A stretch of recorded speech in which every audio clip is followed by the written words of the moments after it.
Bonjour à vous, mais aussi Québécois et Québécoises.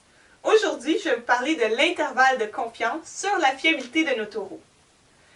Donc, je vais vraiment mettre des chiffres quantitatifs sur ces pourcentages-là pour vraiment vous faire comprendre ce que la fiabilité veut dire et pour que dans le futur, vous puissiez faire des choix informés sur vos taureaux.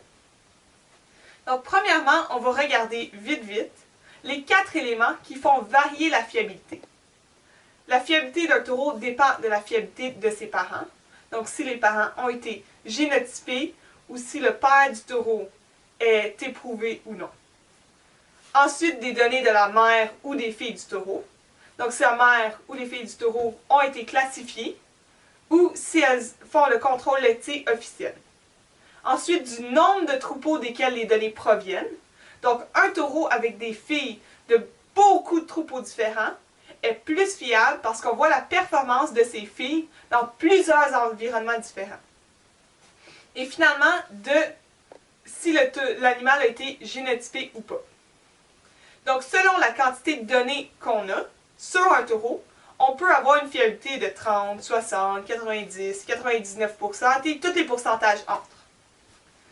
Donc maintenant, on va mettre des chiffres sur ces pourcentages-là en regardant le tableau d'intervalle de confiance. Devant nous se trouve le tableau d'intervalle de confiance. Les chiffres apparaissant dans le tableau sont la variation possible des chiffres génétiques d'un taureau selon son pourcentage de fiabilité. Donc la variation est le nombre de points maximum que le chiffre présenté dans la feuille d'épreuve peut encore perdre ou gagner. À mesure que la fiabilité d'un taureau augmente, ces chiffres génétiques se rectifient à la hausse ou à la baisse selon les nouvelles données des filles.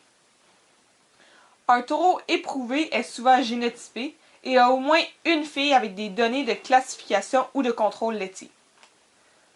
Une fois éprouvé, il est rendu à une fiabilité de 90% et augmente jusqu'à une fiabilité de 99% selon le nombre de filles avec des données de classification et de lactation accumulées. Donc un taureau nouvellement éprouvé a une fiabilité de 90%. Ici, on voit que la valeur génétique du lait peut varier d'environ 450 points. Ensuite, il peut perdre ou gagner 19 points dans le gras, 15 dans la protéine et 3 points dans les traits de conformation et de santé. Quand le taureau a une fiabilité de entre 95 et 99%, les chiffres génétiques sont rendus très précis, donc varient très peu.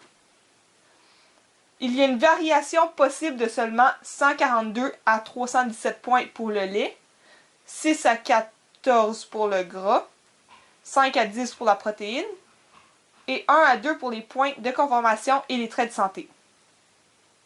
Maintenant, si on regarde les jeunes taureaux génomiques, on peut voir une fiabilité de base de 65 à 70%. 65% pour un taureau génotypé mais qui provient d'un jeune taureau génomique aussi, et 70% pour un taureau génotypé qui provient d'un taureau éprouvé. Ces jeunes taureaux peuvent gagner ou perdre 778 à 840 points pour le lait, 33 à 36 pour le gras, 25 à 27 pour la protéine et peuvent varier d'environ 5 points pour les traits de conformation et de santé. Mais ce tableau-là est à 90% fiable, ce qui veut dire qu'un taureau sur 10 va varier au-delà de la possibilité présentée dans ce tableau. Donc il y a des possibilités de très mauvaises surprises au-delà des craintes, mais aussi de bonnes surprises.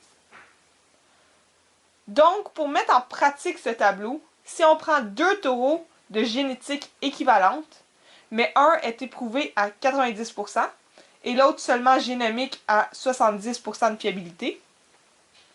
Voici à quoi s'attendre. Nos 2 taureaux sont à 500 kg en valeur de lait et 5 en conformation. Pour le taureau éprouvé, on peut s'attendre à une valeur future en lait de minimum 50 à maximum 950, donc une variation de 450 points, et de 2 à 7 en conformation, pour une variation possible de 3 points. Pour le taureau génomique, la valeur future du lait peut se trouver entre environ moins 300 à 1300, avec une variation possible d'environ 800, et de 0 à 10 en conformation, à cause de la variation possible de 5 points. Il faut comprendre que la variation possible des valeurs génétiques des jeunes taureaux est beaucoup plus grande que nos taureaux éprouvés. Donc, il faut être beaucoup plus sélectif et mettre la barre plus haute pour éviter le pire si les chiffres chutent, mais profiter le plus si les chiffres vont à la hausse. Donc, si votre critère minimum en conformation est de 5 points pour les taureaux éprouvés, elle devrait être de 7 pour les taureaux génomiques, à cause que la variation possible est de 2 points de plus pour les taureaux génomiques.